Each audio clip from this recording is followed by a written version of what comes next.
देख रहे थे हम लोग कला की अवधारणाएं या परिभाषाएं। और लास्ट में हम लोग जय शंकर प्रसाद और उसके आगे श्याम सुंदर दास देखे रहे होंगे। आगे हम लोग देख रहे हैं मैथिली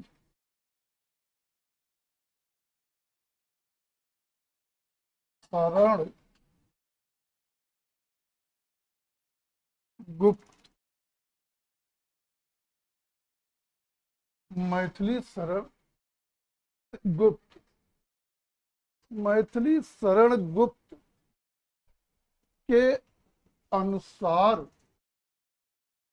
कला जो है ये शिवत्व की उपलब्ध के लिए शिवत्व की उपलब्ध के लिए सत्य की सौंदर्यमयी अभिव्यक्ति है।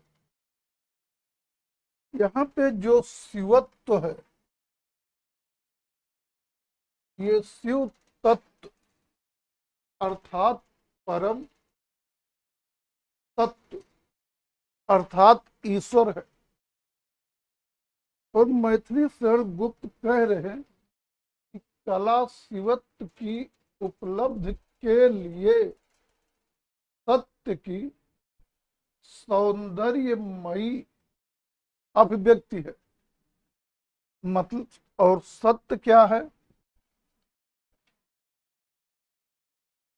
ये प्रकृति है, ये ईश्वर है और ये प्रकृति है। मतलब प्रकृति की सुंदर ढंग से अभिव्यक्ति द्वारा शिवत्व या ईश्वर की प्राप्त की कला। मतलब हुआ से वही जो हीगल पढ़े, बस इनके कहने का ढंग है कि जब हम सत्य अर्थात प्रकृति के किसी घटक की सुंदर से सुंदर अभिव्यक्ति या रचना के बाद भी उसमें प्राण नहीं डाल पाते तो अंततः ये सोचने पर मजबूर होते हैं कि कृत में प्राण केवल ईश्वर ही डाल सकता है।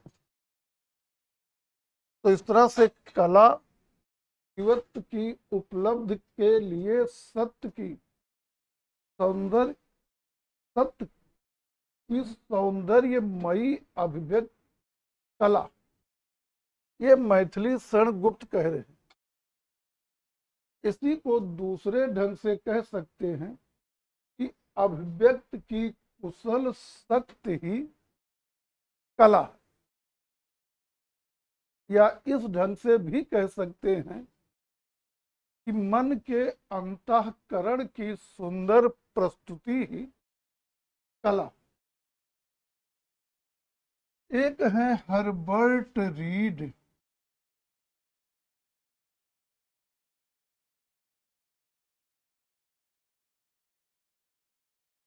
हर्बर्ट रीड जो है ये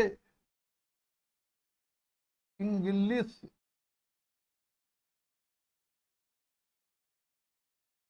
कला इतिहासकार हैं। इन्होंने बहुत सी पुस्तकें लिखी हैं, इनमें से meaning of art, art and society,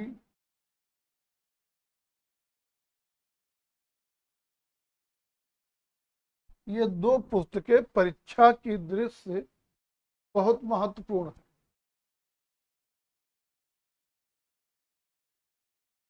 और इनके अनुसार, हर्बर्ट रीड के अनुसार, अभिव्यक्ति का आह्लाद, अभिव्यक्ति का आह्लाद या रंजक स्वरूप ही कला है।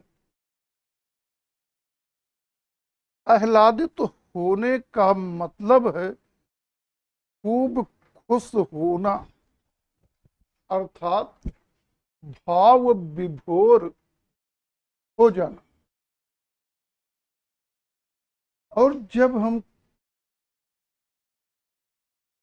कोई भी घटक देखकर आह्लादित हो जाते हैं या खूब खुश हो जाते हैं, तो उसके सारे भाव ग्रहण कर लेते हैं, उन्हीं को व्यक्त कर दे कला। तो अभिव्यक्त का आह्लाद या रंजक स्वरूप कला है, ये हर्बर्ट रीड का मानना है। चारों पॉइंट महत्वपूर्ण है कि हर्बर्ट रीड क्या थे? ब्रिटिश कला इतिहासकार थे। दोनों पुस्तकें, meaning of art, art and society, इसके द्वारा लिखी गई पुस्तकें हैं हर्बर्ट रीड, और इनके द्वारा दी गई परिभाषा, इसका मानना है कि अभिव्यक्त का आह्लाद या रंजक स्वरूप कला। पी.एन. जोयल,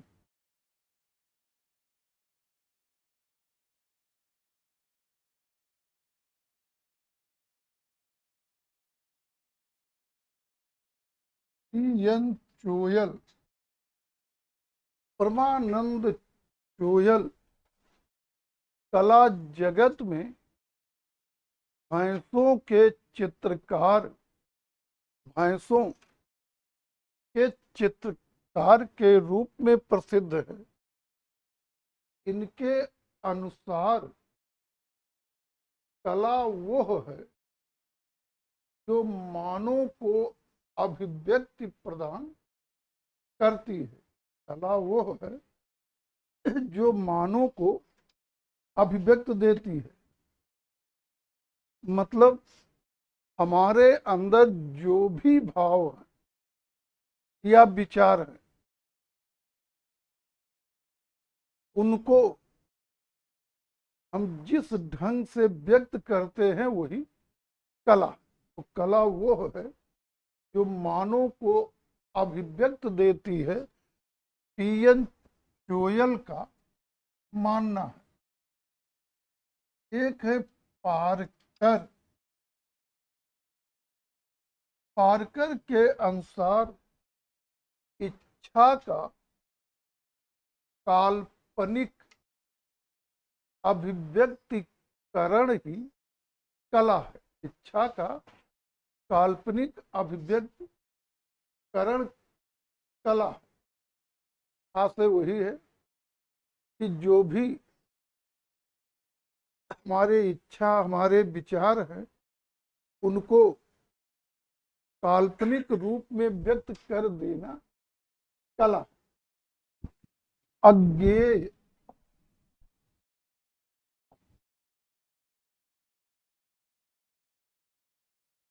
अज्ञेय के अनुसार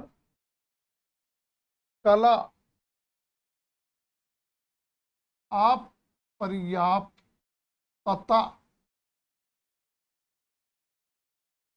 के विरुद्ध विद्रोह है। कला अपर्याप्तता के विरुद्ध विद्रोह है।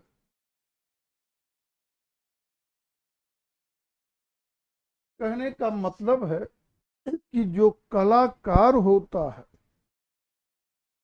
कलाकार होता है, वो सबसे बड़ा ईश्वर विरोधी होता है। कलाकार ईश्वर का सबसे बड़ा विरोधी सबसे बड़ा दुश्मन होता और वो खुद ईश्वर बनना चाहता लेकिन बन नहीं पाता, तो वो ईश्वर बनने का जो प्रयास कर रहा है, मतलब उसमें जो कमी है, ईश्वर और मनुष्य में क्या कमी है, बस इतने तो ईश्वर के बारे में जो कंसेप्ट है कि वो किसी कृत में प्राण डाल सकता, मानो नहीं डाल सकता, बना तो सकता है लेकिन प्राण नहीं डाल सकता। और ईश्वर का यही अधिकार छीनने के लिए कलाकार प्रयासरत है। मतलब कलाकार में जो कमी है, कमी यह है कि वो कृत में प्राण नहीं डाल सकते, उसी कमी को दूर करने के लिए वो कार्यरत है। और यही एक करे कला अपर्याप्तता के विरुद्ध विद्रोह है। मतलब कलाकार का प्रयास होता है वो जो कुछ बनाए बिल्कुल सेम बना दे, लेकिन वो ये करने में पूर्ण सफल नहीं है और इस दिशा में प्रयासरत है। हमारी समझ भाव क्लियर हो गया होगा। जो उसमें कमी है उसी को पाने के लिए प्रयासरत है, अर्थात कला अपर्याप्तता के विरुद्ध विद्रोह। एक है हेमराज।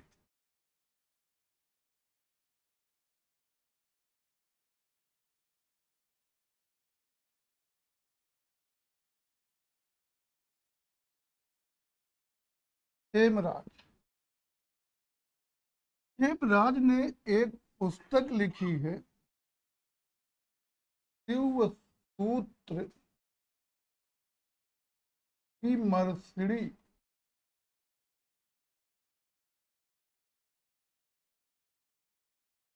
शिव सूत्र विमर्शिणी। और अपनी इस पुस्तक में हेमराज ने लिखा है कि वस्तु का रूप संवारने वाली विशेषता ही कला।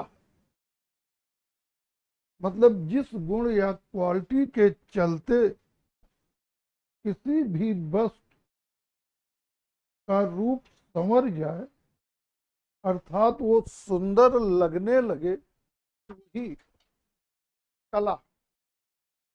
बस एक शब्द है, परिभाषा इन सब की याद रखिए। एक है शुक्राचार्य। शुक्राचार्य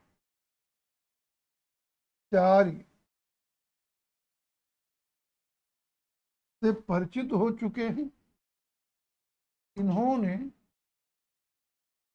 शुक्र नीति सार, शुक्र नीति सार नामक ग्रंथ लिखा है। पुस्तक भी इनकी महत्वपूर्ण, ये भी पूछी जा सकती, बहुत कम संभावना, लेकिन ये पुस्तक महत्वपूर्ण है। और शुक्र नीति सार में शुक्राचार्य ने लिखा है कि मूक, मूक, मूक मतलब गूंगा ही जिसका रसास्वादन कर ले वही कला। एक स्पिनोजा को भी जानते रहिए।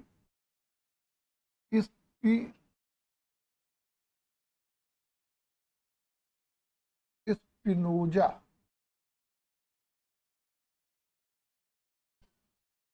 इसके अनुसार कला भावनाओं की पवित्र अभिव्यक्ति है। कला भावनाओं की पवित्र अभिव्यक्ति है। यहाँ पवित्र शब्द जो है वो पवित्र आप पवित्र के संदर्भ में नहीं है,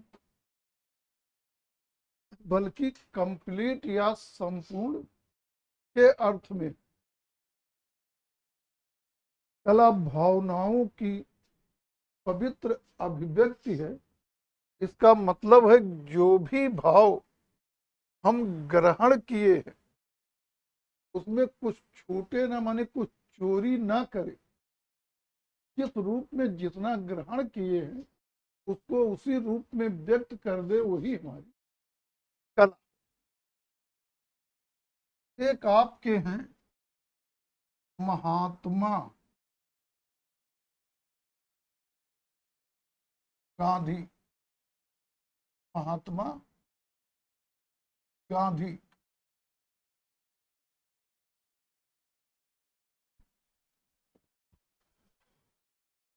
महात्मा गांधी के अनुसार कला जो है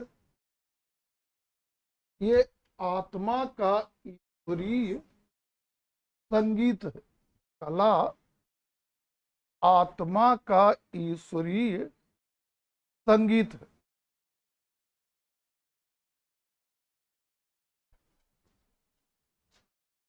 अब इतनी परिभाषाएं हम लोग देख चुके, और परिभाषाओं कोई सीमित संख्या नहीं, ये अनगिनत है। लेकिन हम लोगों की परीक्षा में जनरली इन्हीं विचारकों से संबंधित परिभाषाएं आती हैं। और जितनी परिभाषा देखे हैं सभी में देखे होंगे कि हर विद्वान कला के संदर्भ में किसी न किसी रूप में अभिव्यक्त की बात कर रहा, कह जैसे भी रहा, उसके कहने का ढंग जो भी हो, लेकिन अंततः हर विद्वान ये मान रहा है कि कला अभिव्यक्ति है। इस पे सब सहमत। अब अभिव्यक्त का ढंग क्या है, कैसे है, इसको लेकर लोगों में विवाद है, इसलिए परिभाषाएं बदल रही हैं। लेकिन इतना तो सब मान रहे हैं, कला अभिव्यक्ति है। तो कुल मिला के ये मान विचार है कि कला जो है ये अभिव्यक्ति।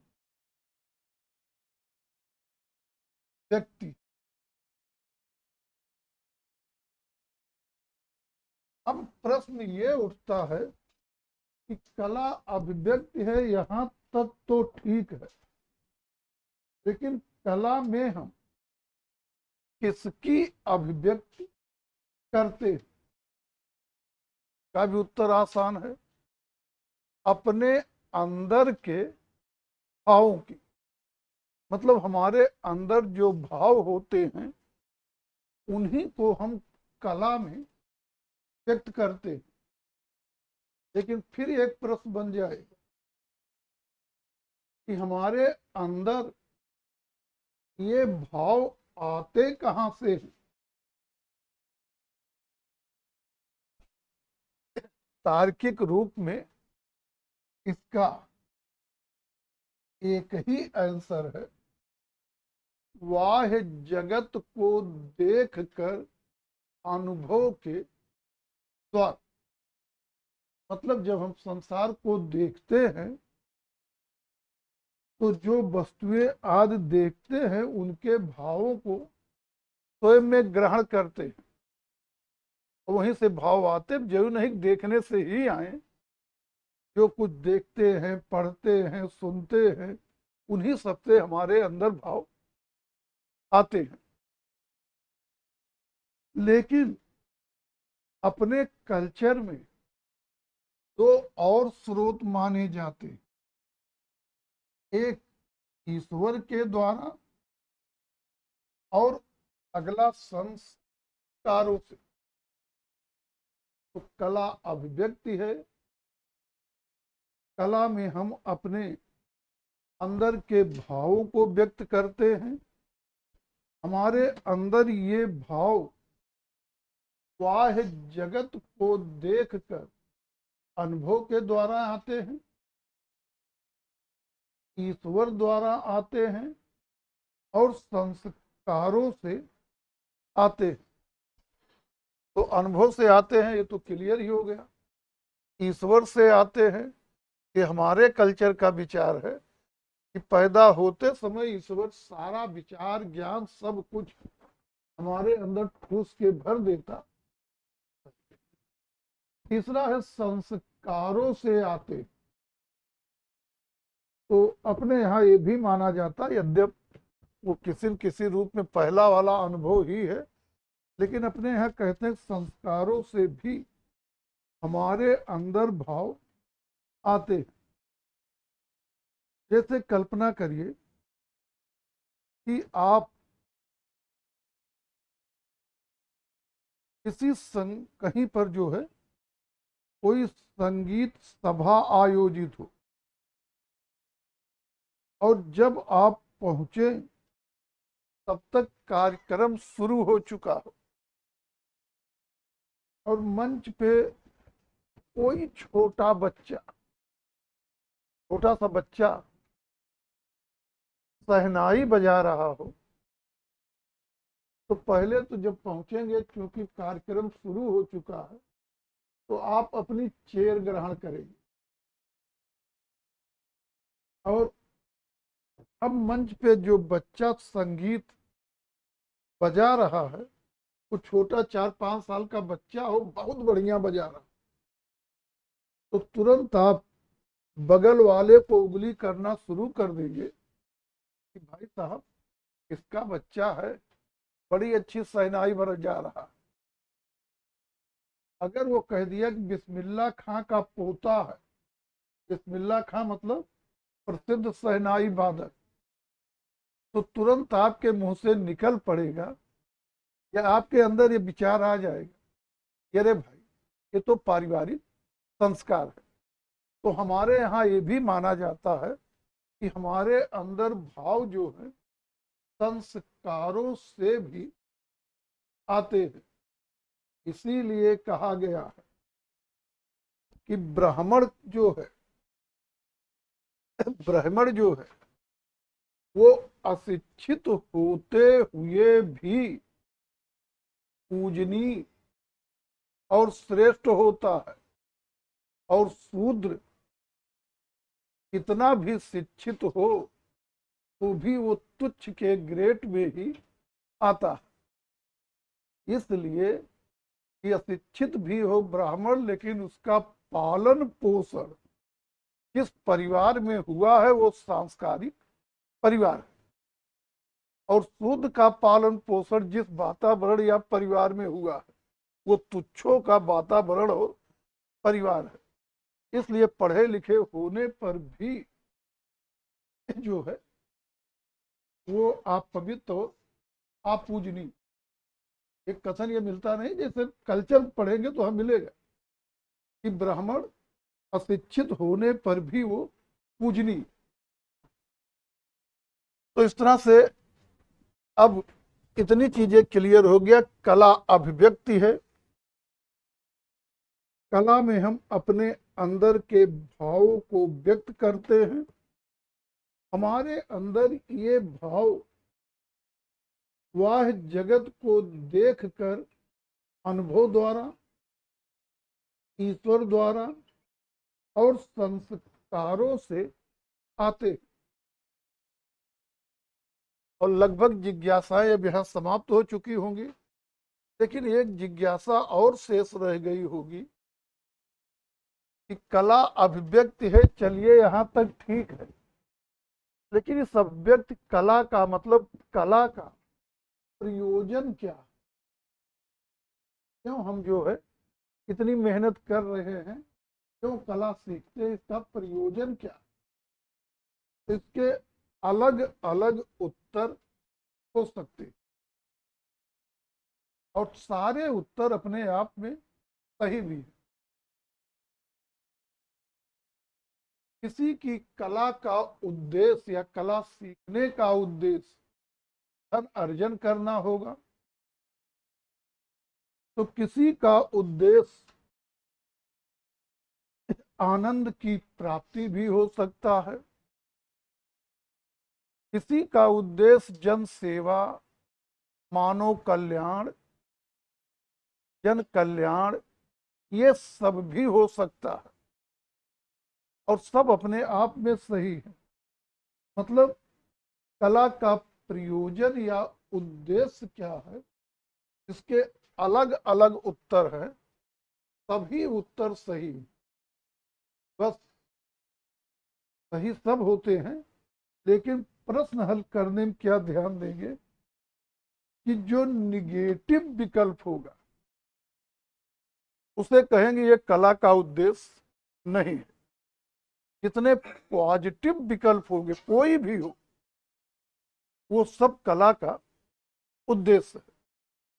होने को सब है, कला के प्रयोजन उद्देश्य से बाहर कुछ हो ही नहीं सकता सही मायने में। लेकिन प्रश्न हल करने में हम लोग ये ध्यान देते हैं जितने भी पॉजिटिव विकल्प होते हैं सब सही, निगेटिव विकल्प होगा तो वो गलत होगा। जैसे पूछ लिए कि कला का प्रयोजन नहीं है, अब एक विकल्प बना दिए धन अर्जन, एक विकल्प बना दिए आनंद की प्राप्त, एक विकल्प बना दिए मानव कल्याण या जन कल्याण, विश्व कल्याण, एक विकल्प बना दिए ईर्ष्या भाव की प्राप्ति। तो पहले तीन पॉजिटिव विकल्प हैं, ईर्ष्या भाव की प्राप्ति निगेटिव है, इसे माना जाएगा ये कला का उद्देश्य नहीं।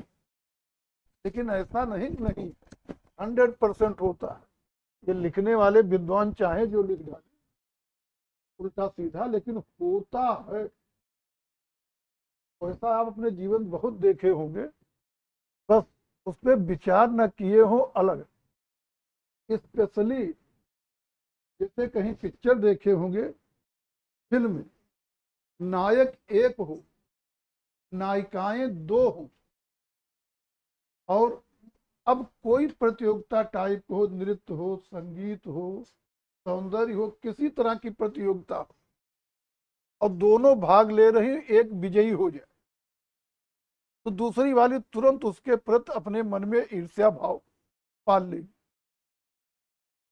अब मान लीजिए नृत्य प्रतियोगिता में जो है हीरो या नायक ने पहले एक को प्रेफरेंस दे दिया, दूसरी पराजित हो गई, तो अब वो पहले वाली के प्रति ईर्ष्या भाव मन में पाल लेगी। अब उसकी कला या उसकी नृत्य कला का उद्देश्य यही रहेगा कि चाहे जिस हद तक जाना हो अगली को बर्बाद कर दे। तो यहाँ तो कला का उद्देश्य ईर्ष्या भाव की प्राप्ति है, 100% है। लेकिन कला के विद्वान ये मानते नहीं है। तो आप पेपर हल करते समय यही ध्यान देंगे कि जहां निगेटिव विचार हो उसे कहेंगे कला का उद्देश्य नहीं है, और जहां पॉजिटिव हो वो सब कला का उद्देश्य। जैसे भी ये कह दे कि सब दे दें पॉजिटिव, एक दे दें मर्डर करना, कह देंगे ये नहीं है। कैसे नहीं है? मर्डर करने के पहले हम बहुत कुछ सीखते हैं। ये होता है पहले कट्टा खरीदो, देखे कैसे चलाया जाता है तो है कि आप आग्नेय अस्त्र कट्टा बंदूक कैसे चलाएंगे, हर आदमी थोड़े चलाता। हो सकता है आपको दे दे गोलियां भर पाए, का ट्रिगर लगा पाए, तो आधे आदमी उसको सीखेगा ना। लाओ एक पिस्टल खरीदते हैं, फिर पिस्टल खरीदेगा, सीखेगा, तब मौका पा के एक दिन धांस मारेगा। तो है तो उद्देश्य मर्डर करना भी, लेकिन निगेटिव विचार है, इसलिए वो मान लिया जाएगा कला का उद्देश्य नहीं। कला की अवधारणाएं व परिभाषाएं टॉपिक जो है ये समाप्त हुई। आप लोगों में किसी को कोई कहीं कंफ्यूजन हो, कुछ भी क्लियर करना हो, तो उस पर चर्चा कर लें और फिर आगे चलें।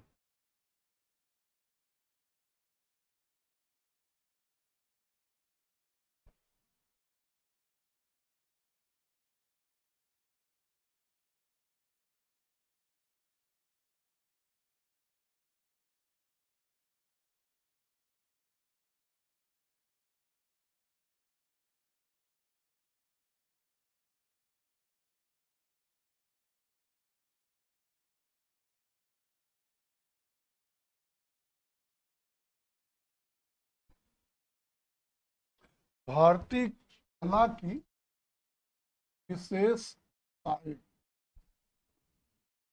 के पहले कहीं भी किसी को कुछ पूछना है?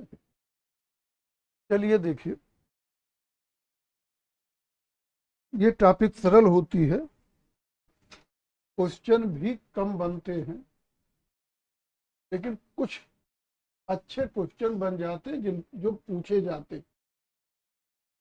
भारतीय कला की विशेषताएं। पहले तो ये जानिए विशेषता होती क्या है।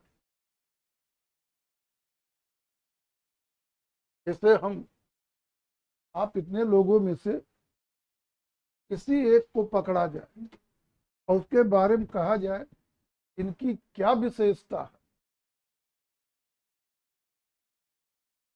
तो क्या बताएं? जैसे बताए निधि की क्या विशेषता,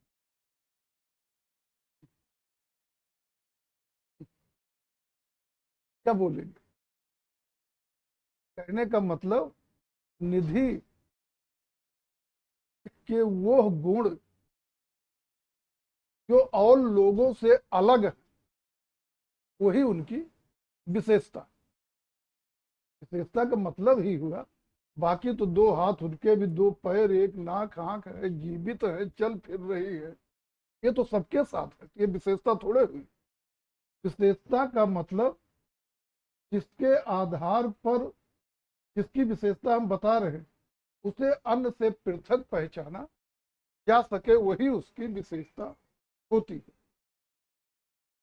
अब हम देखने चले भारतीय कला की विशेषता, तो आप जानेंगे विश्व में जित मतलब ये कहिए भारतीय कला की कुछ अपनी पृथक विशेषताएं हैं जो उसे शेष विश्व की कला से पृथक करती है, और उसी को हम भारतीय कला की विशेषताएं कहकर संबोधित करते। इनमें से कुछ प्रमुख विशेषताएं हैं। प्रथम, धार्मिकता।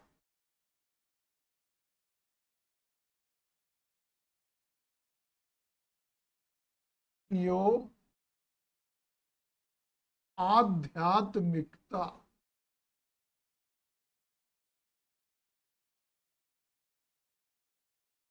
धार्मिकता एवं आध्यात्मिकता अपने कला की विशेषता है। अब जब आप विश्व कला पर विचार करेंगे तो विश्व की जितनी भी कलाएं हैं, सबके बारे में यही माना जाता है कि उनकी उत्पत्ति धर्म से हुई। अपने कला की उत्पत्ति भी धर्म से हुई, तो फिर तो सब समान हो गए।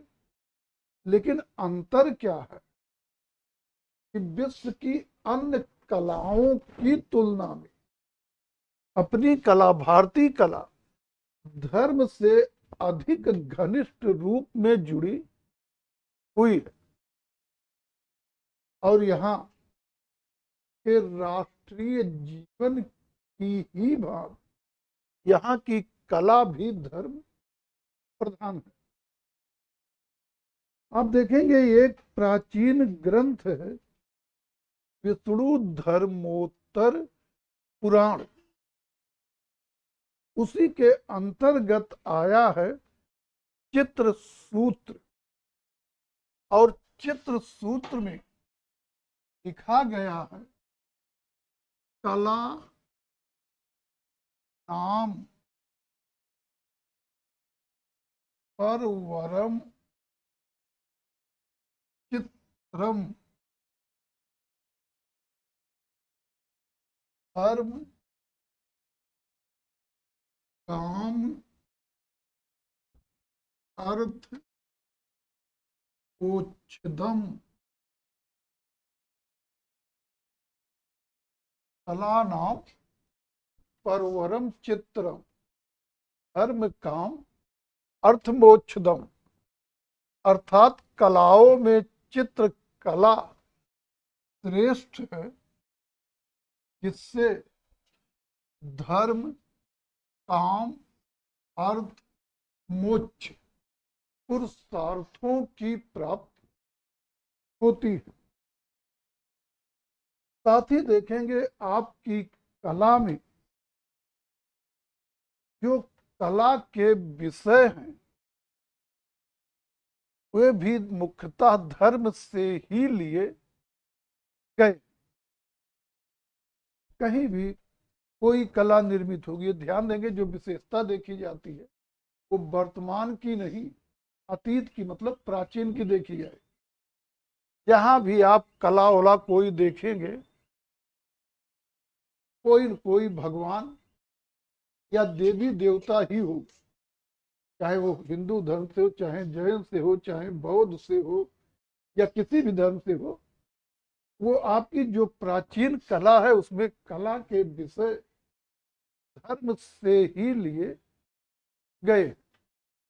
तो इस तरह से धार्मिकता और आध्यात्मिकता अपने कला की विशेषता हो गई, क्योंकि विश्व की अन्य कलाओं की तुलना में अपनी कला धर्म से अपेक्षाकृत अधिक घनिष्ठ रूप में जुड़ी हुई है।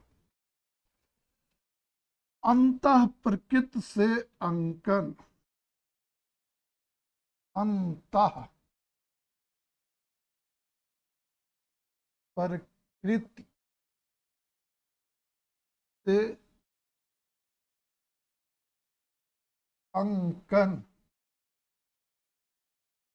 ये भारतीय कला की सबसे प्रमुख विशेषता है और सबसे प्रमुख विशेषता है। और अंतः प्रकृति से अंकन का तात्पर्य हुआ कि मनुष्य के स्वभाव या अंतःकरण को पूर्णता या समग्रता में व्यक्त करना या दिखाना। तो अपनी कला में अंतः प्रकृति से अंकन अर्थात मनुष्य के स्वभाव या अंतःकरण को पूर्णता में दिखाने का महत्व है। और ये भारतीय कला की सबसे प्रमुख विशेषता। कल्पना प्रियता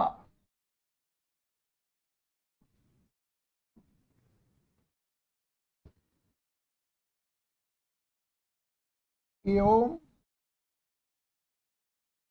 आदर्श वादिता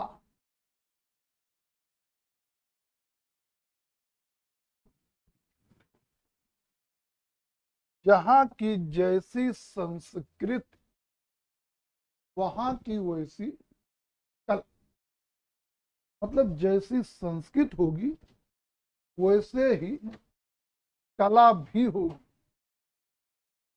और अपनी संस्कृति को देखेंगे कि जो अपनी संस्कृति है ये पूरी तरह से कल्पनावादी, यथार्थ का इसमें कहीं कोई स्थान नहीं।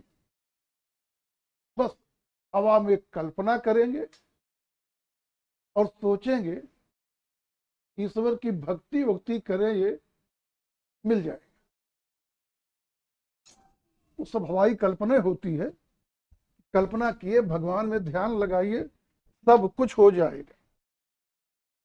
तो यही अपनी कल्चर है। और अपने क्या हुआ, यही तो होता है। एक कल्पना तो है कि जो है भगवान की पूजा करेंगे, ये करेंगे, इतनी धन संपत्ति आ जाएगी, ये बिजनेस शुरू करेंगे, इतना कमा लेंगे, और अंतिम में दरिद्र बने रहते, दोनों टाइम सब्जियों नहीं खरीद पाते। ये यथार्थ बात था। थोड़े यथार्थ बात था ये है, हमको आगे बढ़ना है। अब 8 घंटे नहीं, हम 22 घंटे डेली मेहनत करेंगे, खूब कमाएंगे, तब ना अतिरिक्त आमदनी होगी, उससे आप आगे बढ़े।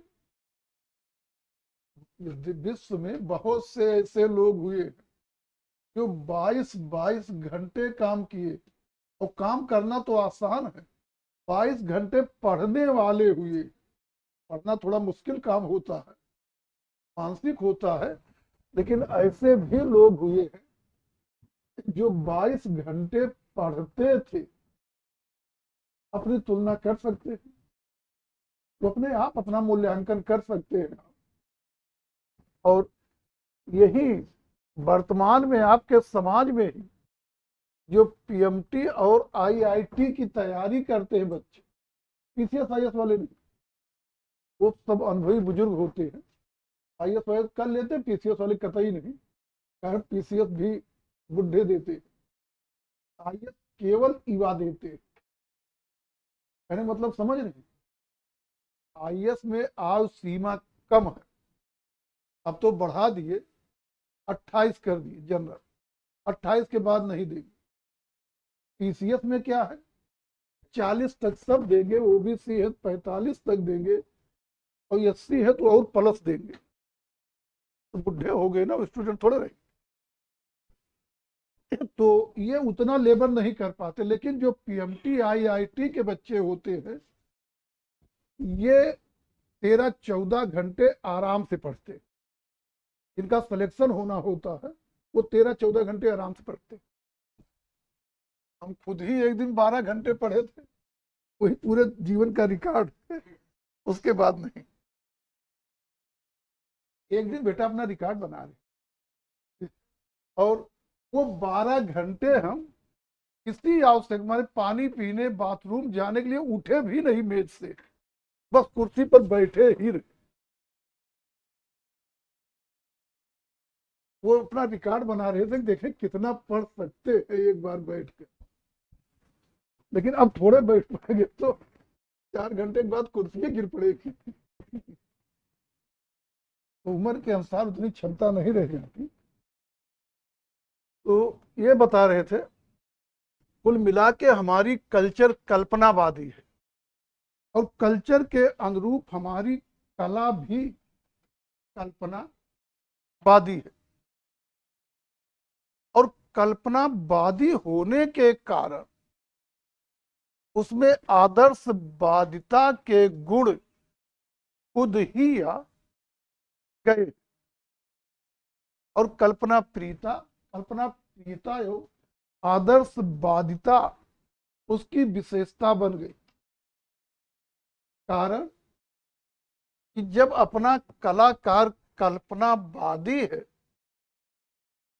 तब वो नहीं बनाएगा, मतलब जो जैसे है उसे उस रूप में ना बनाकर वो जैसे होना चाहिए वैसा बनाने का प्रयास करेगा, जिससे आदर्शवादिता के गुण खुद ही आएंगे, और कल्पना प्रियता के साथ आदर्शवादिता अपनी कला की विशेषता बन जाएगी।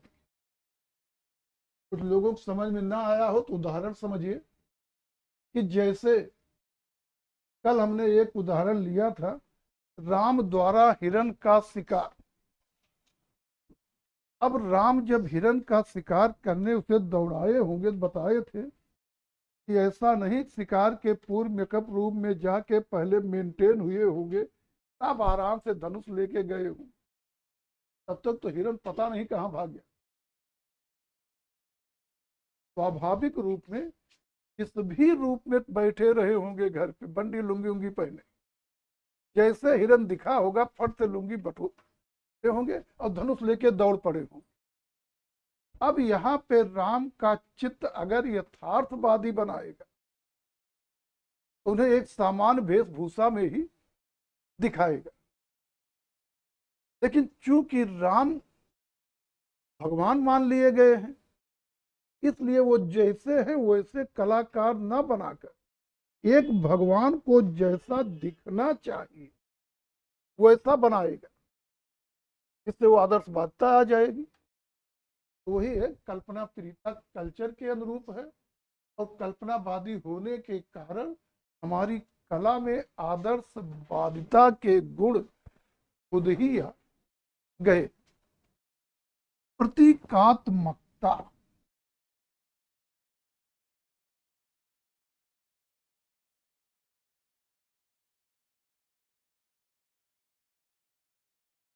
खान सर को जानते होंगे सब लोग ना।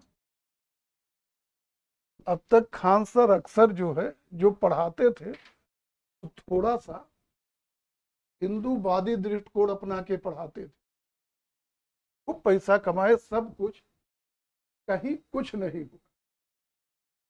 इधर उनका एक दो वीडियो देखेंगे, हिंदू धर्म की बुराई कर दिए, इस्लाम की प्रशंसा कर दी, 5 लाख का जो है जुर्माना आ गया। 5 लाख का जुर्माना जो है आ गया। उन्होंने केवल एक जो है क्लिप वही दिया है, पठाने में अपना बोल दिए। और क्या बोले थे कि जैसे जो हिंदू समाज में दलित है, ये पिछड़े दलित के रूप में है और इनकी स्थिति दयनीय है, माने थी, है नहीं। तो जो है अब वो अन्य लोगों के साथ समाज में एक साथ बैठ नहीं सकते, एक साथ भोजन नहीं कर सकते, दुनिया भर के प्रतिबंध थे। और अगर वो इस्लाम स्वीकार कर लेता तो अब उसे समानता का अधिकार हो गया और वो लोग अपने साथ एक ही साथ बैठा कर खिलाएंगे, उसे सम्मान देंगे, इसलिए स्वीकार कर लेना चाहिए। यही सब बोले, 5 लाख फाइन आ गए। और इसलिए आई कि बोलने उन्हें सब चल जाता है। लेकिन अब खान सर बहुत चर्चित हो चुके हैं। जैसे हम लोगों का जो पढ़ाते 10 20 50 100 200 लोग अगर यूट्यूब पे डाले तो ऐसा 10 20 लोग देखते, या लाइव वही कुल मिला के 100 150 देखते होंगे। लेकिन उनके लाखों देखने वाले, पहुंच गया होगा कहीं तक मामला के, तो जो है बिगड़ रहा, एंटी जा, 5 लाख। तो प्रतीकात्मकता जो है, ये भी अपनी कला की विशेषता है, जिसके तहत कला निर्माण प्रतीकों के माध्यम से किया जाता। जैसे बुद्ध की आकृति को कमल से प्रदर्शित करना, गणेश की जगह चूहा बनाना, काल भैरव की जगह काला कुत्ता बना देना। तो इस तरह से प्रतीकात्मकता भी हमारी कला की विशेषता है। अलंकारिकता,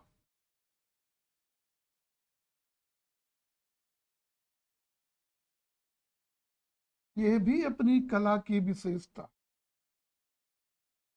अपनी संस्कृत को देखेंगे तो अपनी संस्कृत में सत्यम शिवम सुंदरम की कल्पना है। संस्कृत के ही अनुकूल कला में भी सत्यम शिवम सुंदरम की कल्पना की गई है। और सुंदर दिखने के लिए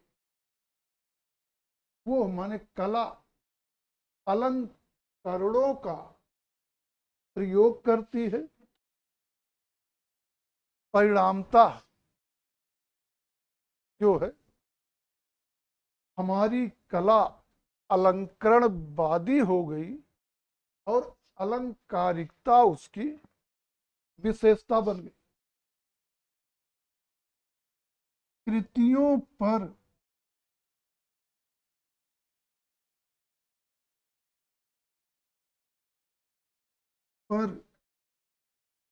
कलाकार के नाम का लिखना, आप बंद करके हम लिख सकते हैं, लिख नहीं जाता।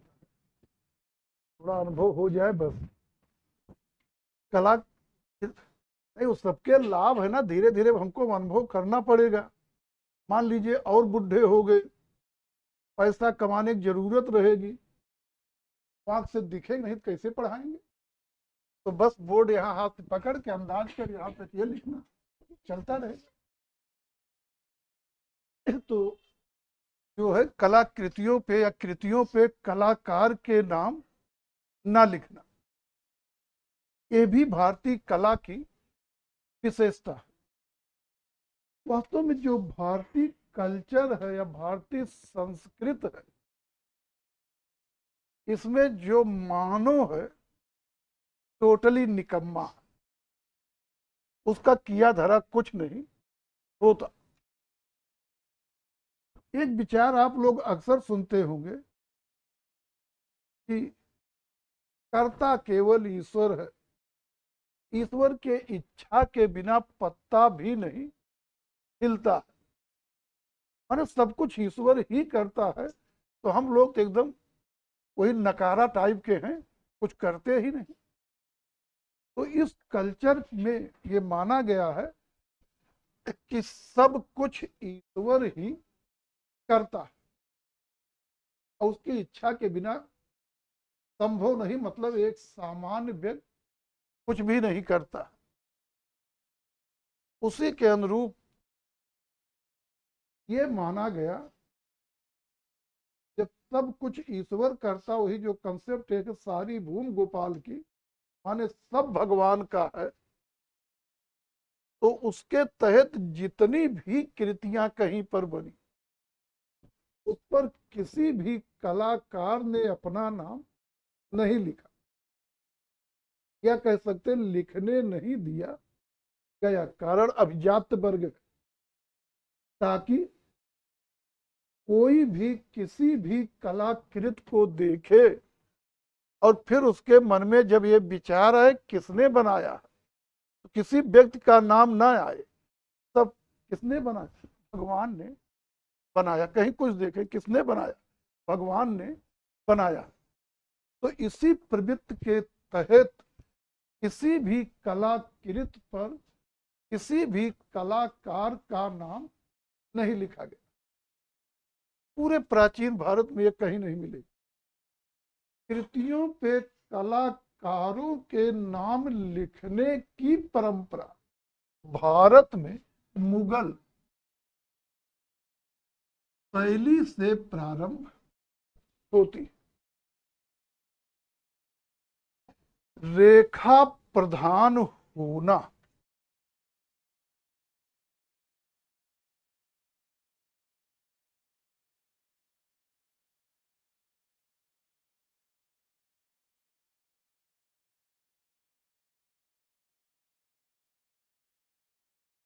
रेखा प्रधान होना, आप देखेंगे। पहले तो एक जनरल कंसेप्ट जानिए। अभी हमने बताया कि जहां की जैसी संस्कृत, वहां की वैसी कला।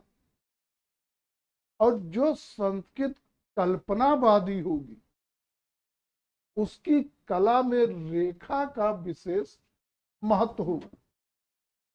और जो संस्कृत यथार्थवादी होगी, उसमें रेखा की जगह रंग का अधिक महत्व होगा। ऐसा नहीं दूसरे का महत्व होगा नहीं, अपेक्षाकृत कल्पनावादी कला में रेखा का अधिक महत्व होगा और यथार्थवादी कला में रंग का अधिक महत्व होगा। और अपनी संस्कृत कल्पनावादी है,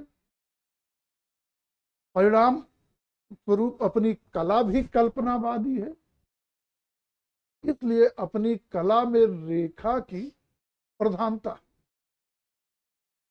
उधर प्रागैतिहासिक वगैरह पे भी देखेंगे, यद्यपि उनका उदाहरण यहाँ नहीं देना चाहिए, फिर भी देख सकते हैं कि प्रागैतिहासिक चित्रों को देखेंगे कि रेखा की प्रधानता होने के कारण ही प्रागैतिहासिक चित्रों को रेखा चित्रों की श्रेणी में रखा गया।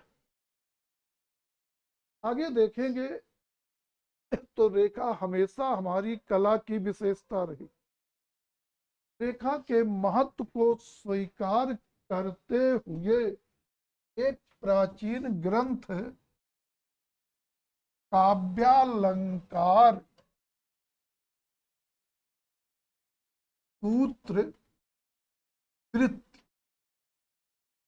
काव्यालंकार सूत्र वृत्त, इस ग्रंथ में रेखा को चित्र की आत्मा कहकर संबोधित किया गया। भारतीय कला में रेखा का महत्व सर्वत्र बिखरा हुआ है, जिनमें से अजंता में रेखाओं का अति सुंदर प्रयोग हुआ।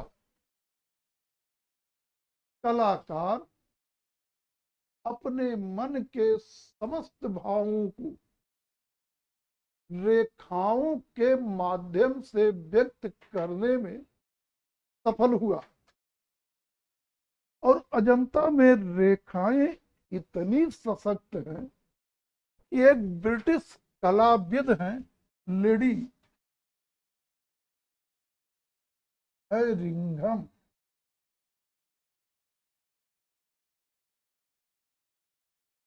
हैरिंघम, लेडी हैरिंघम,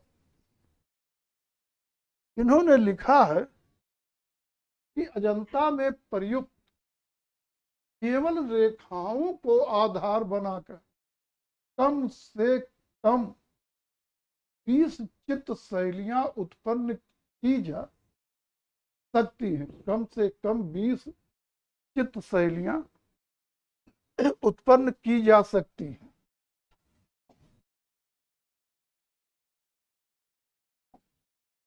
क्या यहाँ कहीं आपको यथार्थवादिता दिख रहा है? नहीं दिख, हमको तो एकदम दिख रहा है। इंग्लैंड की है ना, यहाँ यथार्थवादिता नहीं दिख रहा।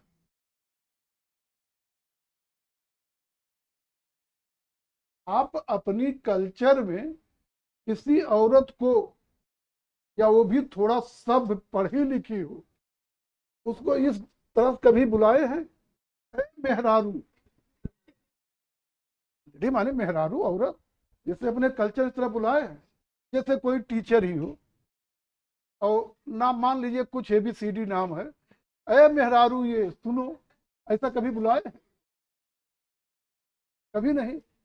मैडम ये फला, ये कुछ सम्मानी जोड़ कर ही बुलाए। यहाँ पैसा कुछ नहीं, शुद्ध यथार्थ बात था। लेडी हैरिंघम मतलब मेहरारू हैरिंघम। अब ये हम लोगों को हंसी लग रही, कारण कि हम लोग कल्पना में जीते हैं। इन लोगों को नहीं लगेगी, क्योंकि ये यथार्थ में जीते हैं, तो इसलिए इनको ये आड़ नहीं लगेगा। लेकिन जो कल्पना में जिएगा उसको तो तुरंत आड़ लगेगा। और मैडम कहीं तेज नहीं, कहीं रुको, यहाँ तुम्हें बोलना नहीं आता। तो आगे देख लेते, साहित्य पर आधारित होना।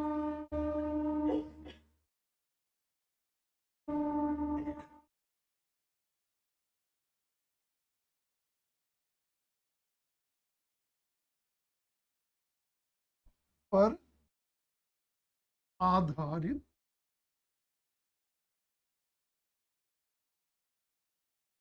होना, ये भी अपनी कला की विशेषता। और जो कुछ कला आप प्राचीन में देखते हैं, तो जो कला देख रहे होंगे और अगर उस पर ध्यान देंगे तो आप देखेंगे कि हमारे साहित्य में जो घटनाएं या दृष्टांत वर्णित है, उन्हीं के आधार पर कला निर्माण किया गया। जैसे कुछ भी ले लेंगे, कोई भी साहित्य मतलब कृति लेंगे, पता लगे साहित्य में लिखा होगा कि भगवान शंकर त्रिनेत्रधारी थे, उनकी जटा में गंगा यमुना सरस्वती विद्यमान थी, माथे पर चंद्रमा था। अब ये दृष्टांत आपने साहित्य में पढ़ा और फिर वैसे ही शंकर को बना दिया, माने मूर्त रूप दे दिया, कला निर्माण कर दिया। तो जो कुछ साहित्य में घटनाएं या दृष्टांत वर्णित हैं, उन्हीं के आधार पर कला निर्माण हुआ। कोई भी लेंगे, रामायण लीजिए, महाभारत लीजिए, कोई साहित्य, बुद्ध, महावीर, जो स्वरूप साहित्य में या जैसा उनके बारे में वर्णन वैसे ही कला निर्माण किया गया हो। तो इस तरह से हमारी कला में जो कला के विषय है वो साहित्य में वर्णित घटनाओं या दृष्टांतों पर आधारित है। और इस तरह से हमारी कला साहित्य पर आधारित है और हमारे चित्र जो है वो घटना चित्र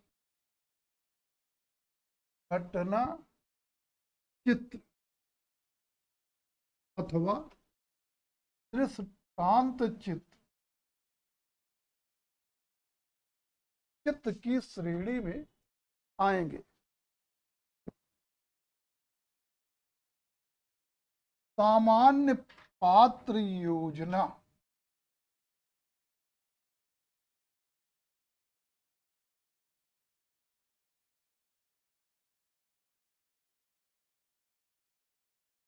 सामान्य पात्र योजना, यह भी हमारी कला की विशेषता है, जो हमारी संस्कृत के ही अनुकूल है। आप देखेंगे जो हमारी संस्कृत है उसमें सामान्य पात्र योजना अर्थात समष्टि का महत्व है। उसी अनुसार कला में भी है, जिसके तहत वर्ण या वर्ग विशेष को एक ही ढंग से दिखाया जाता है। यूरोप में ऐसा नहीं जहां पे यथार्थवाद है, वहां व्यक्ति विशेष का महत्व है, वहां पे व्यक्ति विशेष का महत्व है। हमारे यहाँ समष्टि का, समुदाय का महत्व है। जैसे अब आप देखेंगे कि आपके यहाँ अगर छतरी बनाना है तो उसे हिष्ट पुष्ट, कमर में तलवार वगैरह लगाए, हाथ में भाला बंदूक लिए ही बनाएंगे। जैसे पढ़े होंगे छा से छतरी, यहाँ पे तलवार वलवार लगाए, भाला वोला लिए, हिष्ट पुष्ट दिखाया जाएगा। भले ही वो छतरी पैदा होते ही एक पांव से पंगे, कोई जरूरी थोड़ी छतरी की यहाँ जो पैदा हो गए सब सोचते होंगे, एक आध पांव में लकवे मार गया हो, दोनों मार गया हो, फिर भी जहां छतरी बनाना होगा आप हिष्ट पुष्ट हथियार आदि के साथ ही दिखाए। ब्राह्मण परिवार में पैदा व्यक्ति महामूर्ख हो, लेकिन जब एक ब्राह्मण को दिखाएंगे तो उसके वस्त्र आदि ऐसे दिखाएंगे, वेशभूषा, कि ताकि उसमें विद्वता प्रकट हो। इसी तरह से जैसे एक किसान बनाना हो, चाहे वो हरियाणा वरियाणा वाले किसान ही हों, लेकिन भारत में अगर आप किसान बना रहे हैं तो कमर में धोती लपेटे, फटी चिटी कमीज पहने या नंगी पीठ ही बनाएंगे। अमेरिकी कल्चर में, पाश्चात्य कल्चर में ऐसा नहीं है। वहां तो आप किसान भी बना रहे हैं, उसे भी वेल सूटेड बूटेड मर्सिडीज के साथ बनाइए, कोई विरोध नहीं होगा।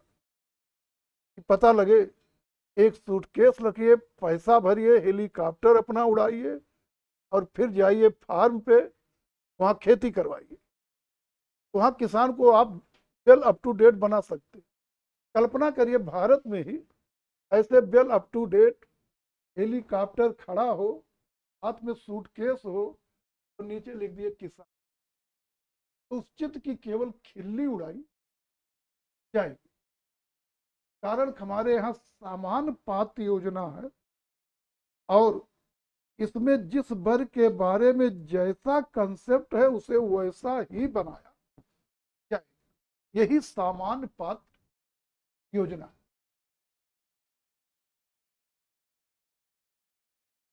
मुद्राएं,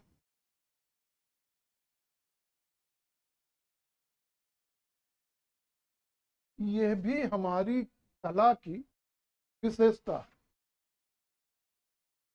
और जो अपनी कला है इसमें मुद्रा विशेष का महत्व है, जिसके तहत कलाकृतियां अलग अलग विशेष मुद्राओं में बनाई जाती। क्लियर हुआ कि नहीं? पता लगेगा कि दुर्गा को बनाना है तो महिष मर्दनी दिखाएंगे तो उनको अलग मुद्रा में बनाएंगे। शिव को नटराज रूप में दिखाना तो अलग विशेष मुद्रा में दिखाएंगे। उसी शिव को योगीराज के रूप में दिखाना है तो कहीं आंखों बंद किए समाधि में लीन दिखाएंगे। तो अपनी कला में मुद्रा विशेष का महत्व है और ये भी अपनी कला की विशेषता है। प्राचीनता,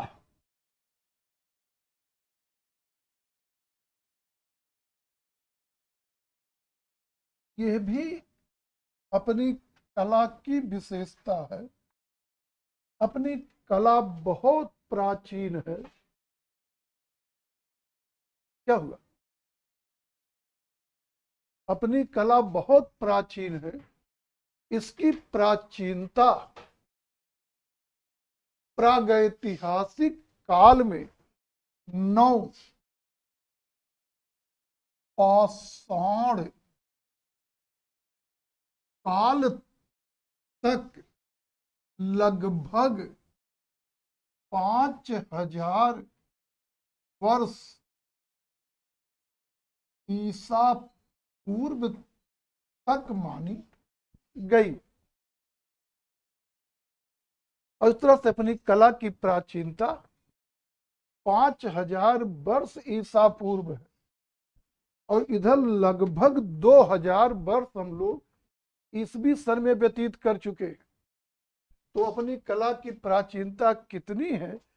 5000 वर्ष ईसा पूर्व, अर्थात 7000। ये हो गया भारतीय कला की विशेषताएं। क्वेश्चन कम बनते लेकिन कुछ अच्छे क्वेश्चन बनते हैं। एक तो सारी 11 हेडिंग जो हमने बताया, ये सब हेडिंग आपको याद होनी चाहिए। एक क्वेश्चन इसी बेस पे बनेगा, निम्न में कौन भारतीय कला की विशेषता है, कौन नहीं?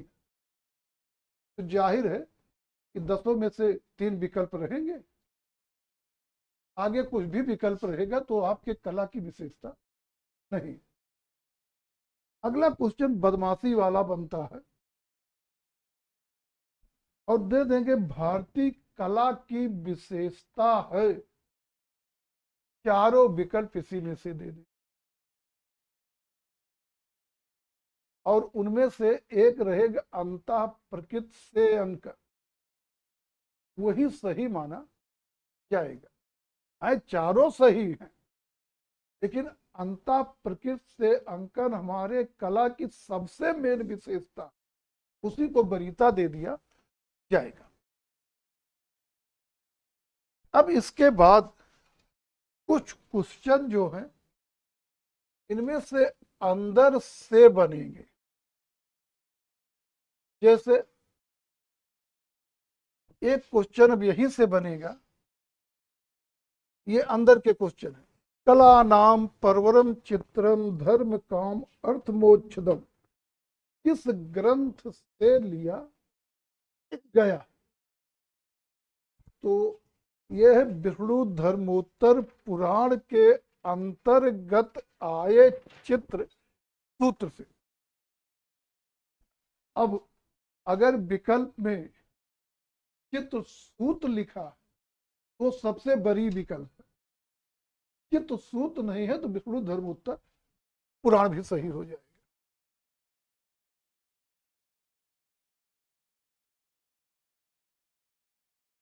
कल्पना प्रीता आदर्श बाता अलंकारिकता यहां से बनेगा नहीं, अंदर से यहां से 6 नंबर से फिर बनेगा।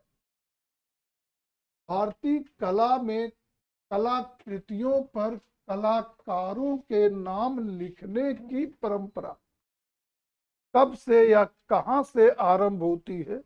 मुगल काल। फिर यहां से बनेगा अंदर से क्वेश्चन 7 नंबर से, किस ग्रंथ में रेखा को चित्र की आत्मा कहा गया? काव्यालंकार सूत्र वृत्त में।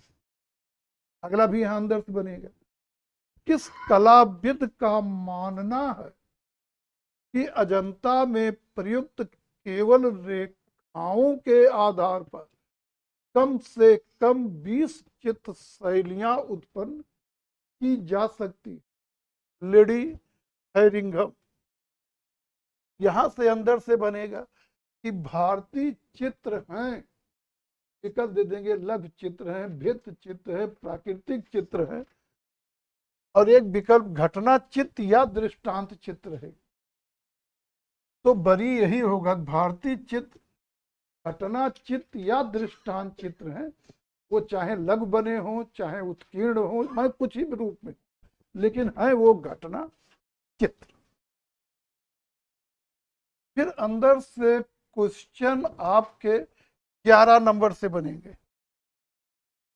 भारतीय कला की प्राचीनता है, अब विकल्प देखने होंगे। अब विकल्प में दे दिया प्रागैतिहासिक काल, सैंधो काल, वैदिक काल, मौर्य काल, तो यहां पे प्रागैतिहासिक काल सही होगा। फिर ये दे दिया भारतीय कला की प्राचीनता मानी जाती है, अब उसमें जो भी दिया होगा, अगर नव पाषाण काल है तो वो सही हो, जैसे पूरा पाषाण, मध्य पाषाण, नव पाषाण, ताम्र पाषाण, इस तरह विकल्प बनाया तो नव पाषाण काल सही होगा। और फिर पुस्तक भारतीय कला की प्राचीनता है, विकल्प में दोनों एक साथ नहीं हो सकते क्योंकि दोनों एक ही चीज है। ईसा पूर्व में तिथि होगी तो 5000, और केवल वर्ष लिखा होगा 4000, 5000, 8000, 7000 वर्ष, तो 7000 वर्ष। और इस तरह से भारतीय कला की विशेषताएं भी समाप्त हुई। किसी को कोई कंफ्यूजन कहीं हो तो उस पर चर्चा कर लिया जाए।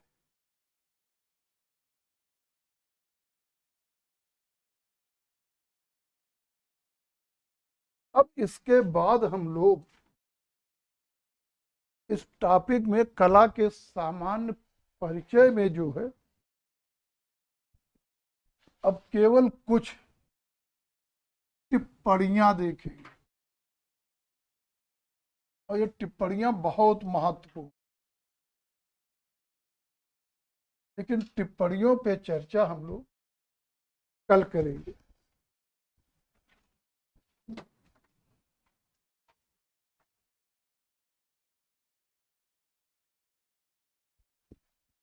किसी को कुछ भी कहीं भी पूछना है